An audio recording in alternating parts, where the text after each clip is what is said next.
Am I the a-hole for serving a pregnant woman a non-alcoholic cocktail? I have waited tables for the last 3 years. During my shift last night, a group of 4 women in their late 20s came in. They were a pleasure to have as customers.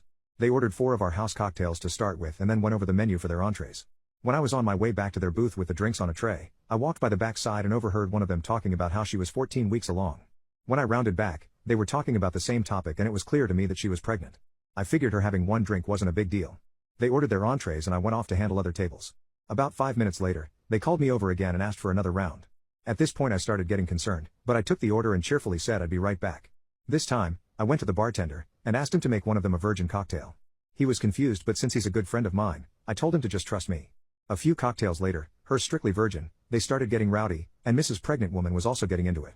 I figured that since she didn't notice, things were okay. The problem came when I took them their check, and they asked to split the bill at the register. When Mrs. Pregnant Woman got to the counter, I saw her cocktails were marked with virgin.